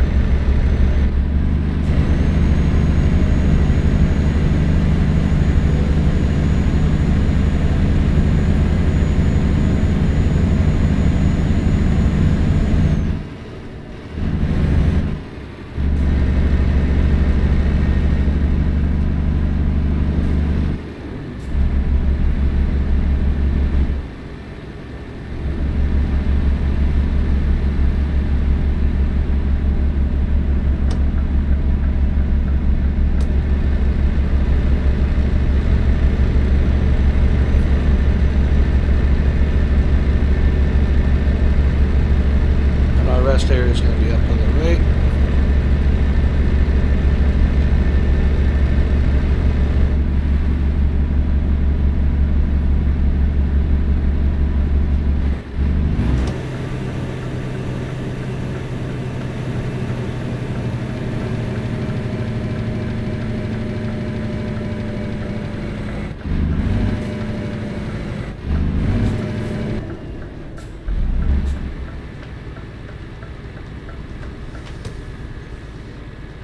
Now we're going to have to try to find a spot.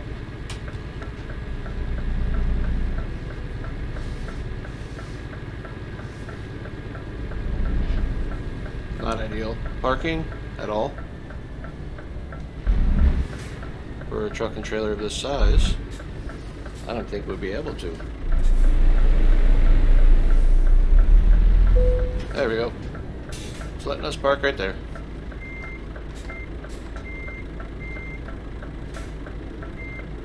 Yeah, that doesn't work. Anyway, let's go ahead and sleep.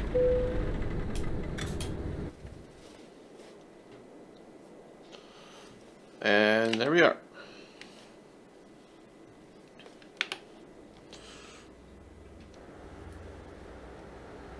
Not bad, not bad. So, another thing that I noticed when comparing the two wheels is when the vehicle's off, as you can tell, truck's not running, the other wheel, you still are able to turn it. The thing about the direct drive wheels, which the R5 is that it's a lot tougher to turn it, so it simulates more of power steering, which is nice. Nice added feature to the direct drive wheels. I can't speak for every single one. I know Logitech has a direct drive wheel now. Thrustmaster has some. But when you compare the two, I do like the soft leather around the wheel. It feels nice and sturdy. You got the hard plastic in the middle. There's no button in the middle for the horn, which is kind of a downside. Feels like this could be a nice button that could be pressed. Take away from the two buttons here, which technically that's not even a horn button, but I use it as a horn button. And then that's my air horn. Doesn't work.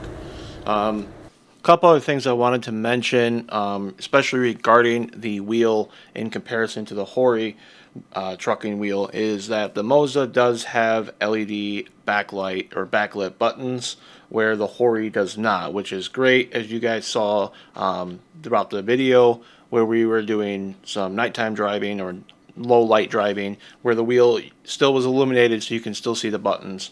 So one thing I wish that the HORI did have was that illumination on the buttons to be able to see them a bit clearer, which then might be helpful to better find them, especially in the dark.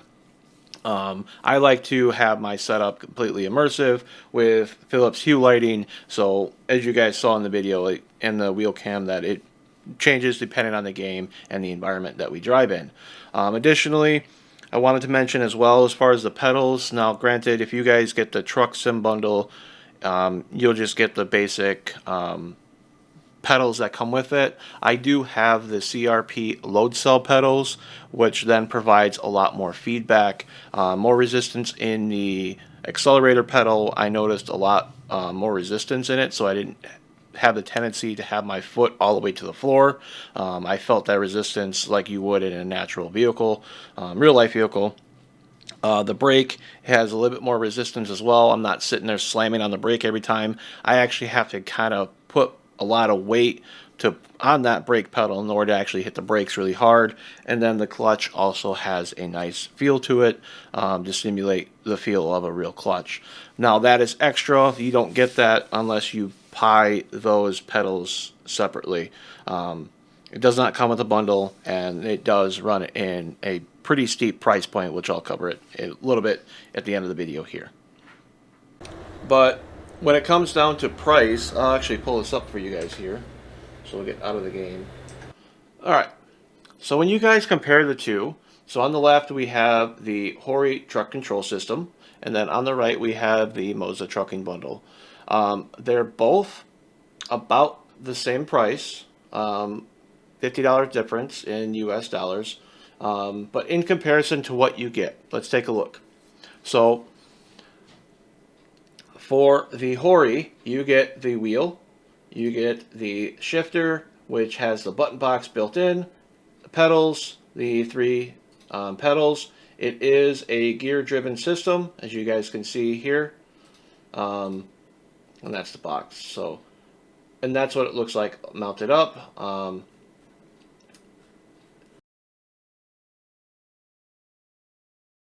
Our SES software helped design the product with HORI. It does have a sequential mode, so you can switch it using that. Additional buttons on the shifter itself. Compatible with multiple different games, as you guys can see. And then it basically is like a total package. You got the wheel, the shifter, button box, and pedals all in one. And it also has turn signals and also the multifunction stock on the right. With the trucking bundle, you get the R5 base, the truck wheel, and the SRP light pedals. It does not come with a clutch. You have to pay extra for that. So say you pay extra, you're paying about the same price. You do not have turn signals. You do not have a shifter. Everything is done using this. Now, you can make it work doing that. However, if you wanted to add the multifunction stocks, that's an additional $200. If you want to add the HTP shifter, that's an additional $150, like $149. And then that's not the pedals that I have. That's the original pedals that I did have, and I did have the clutch pedal. I didn't like how they felt. Now, for me, they felt too springy. And what I mean by that, they felt really light. Very similar to how the HORI pedals felt when I used them. They felt very light. My foot went to the floor. I didn't like that. Now you can always get this performance kit for the SRP light. That's for the brake. That's not for the accelerator. It's not for the clutch. So if you add in another product that I got, and I'll just go to it real quick here, the CRP load cell pedals. This is what I have. This is the second version of it.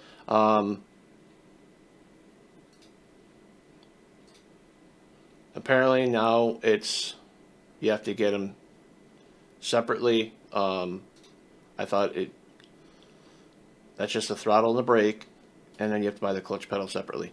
So this is not the one that I got, but this is the one that's available now. So this is an additional $400 just for the throttle and the brake. If you want the clutch pedal, that's an additional $100. So when it comes to price, $600 for the HORI. Price may differ depending on where you are at, but $600 for the unit, and you get everything. It's 2 plugins, 1 power. That's it. So two plugs, USBs that plug into your PC. With the Moza trucking bundle, you don't get a button box. You get the R5 base, the wheel, the tilt bracket, which is nice. I have it mounted up here on my wheel stand just so I can easily take it on and off. Slide it in the corner when I'm not using it. So you're looking at, let's say you're not doing the clutch pedal because you do what I did and you're going to get rid of them and sell them or anything else. So $549 plus $150, $149. So let's actually get the calculator out. Okay, and then the multifunction stocks, and then the pedals. It was $399 for them, and then $99 for the other ones. So all in all, together, if you're going to do a full Moza setup to mimic the HORI truck wheel without buying a separate button box, because you can get a few different ones. You can get off Amazon. I went to ATS Accessories, got mine, as well as the actual shift knob, which has the different switches. So without buying all that, without buying a button box, which you can get off Amazon, I went to ATS Accessories, got that one just because I liked how this looked. without getting a shift knob with the different levers and switches, you're looking at $1,395 before tax. Now, if you want to get a shift knob, a button box, then you're spending even more. There are ways. Now, if you can afford it, by all means, I recommend it. I like how this wheel feels compared to the HORI. I like the force feedback. When I was doing the off-road test, I could really feel the vibrations in the wheel, the force feedback going. I like the multifunction stocks. Everything felt, I knew where everything was. I didn't have to look for everything. It has a nice feel to it. The joysticks are nice and somewhat flush with the wheel, so I'm not bumping into them. And I just feel like I have more control of the movements of the sticks. They feel more durable. They feel more solid. Each selection of the selection lever feels solid. The HORI wheel felt more plasticky. I believe this is actually made from aluminum, if I'm not mistaken, so it is metal. So it does have that nice solid feel to it. Surprisingly light, but it's still nice and sturdy. Feels great. Force feedback is great. You can customize it. And another advantage between the Moza and the HORI, I can take my wheel off if I so choose to. I do have another racing wheel, which I can just pop right on, and I can play a different game with it. But if I want to use it, I can just put this back on, and it's good to go. That's a unique lighting animation. That changed. But it comes at a cost. You can get the full setup for $599, $600, or you can spend a lot more, almost more than double, on getting everything you get with the HORI. So when it comes to your options, ultimately it's up to you. I like that everything was plug and play with the HORI. Everything was plug and play. You plug it in. Now you did have to download the firmware updates from HORI, which you had to actually search for it. It's not easy to find, but it's not running in the background as you're playing like the Moza Pit House is. Additionally, I do like how there is a bunch of buttons on the wheel that you can pretty much control the entire game from the steering wheel, which is nice. I do like that. I do like how there is dedicated things for switching to drive, neutral, reverse. However, I felt the buttons were too small. I felt myself having to constantly look for them. Now, once you get used to it and you have it for a while, you might know exactly what button you're looking for. I've only used the wheel twice, so that's kind of on me. These buttons on the bottom, right about where these would be, I felt were also pretty small. I had to really know what button I was pressing to get what I wanted, just because there is a 4-directional there, and that kind of threw me off at first, but was able to get used to that one. These buttons on the bottom that navigate your root advisor, going back to the menu, getting out of the menu, I love those. Those were nice. The horn button in the middle is also really nice. As far as the button box, I do like how everything is set up and is labeled, and it's ready for you to use. My personal preference, I don't like where some of them are, just because how I play the game. Like for example, diff lock, I'd like to have that more closer to the left, but it is what it is. At least there's a button dedicated for it. And another downside to the HORI system is that if you set up the Moza properly, you can actually control each mode of the lights. If you use the control SII file, same with the wipers. That is just nitpicky. If you get the Moza wheel and the multifunction stock, already you're spending more than the HORI wheel just on those two alone.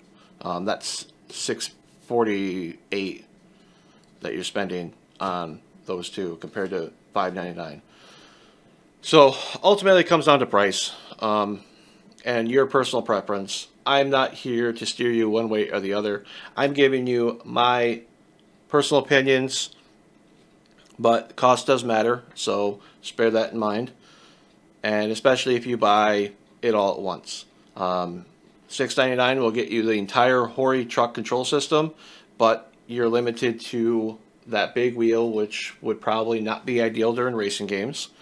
It's not a direct drive system. Force feedback is a little bit lighter. It's not as intense. That might be your style. It also felt a little bit more on the plasticky side compared to the Moza or even Logitech, which feels a little bit more robust.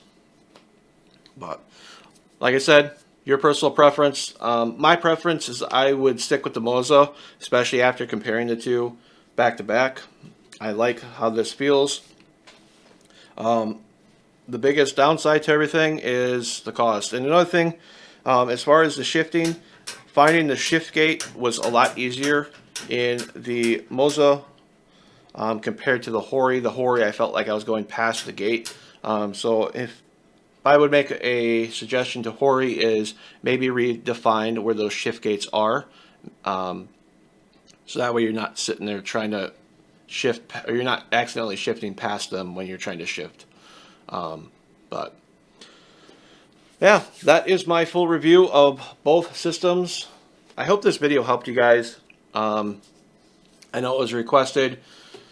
I hope you guys enjoyed it. If you did, be sure to leave a like and also leave a comment down below.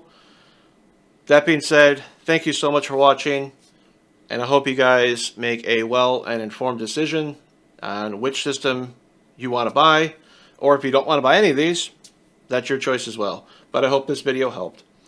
Thank you again for watching, and I'll see you guys in the next video.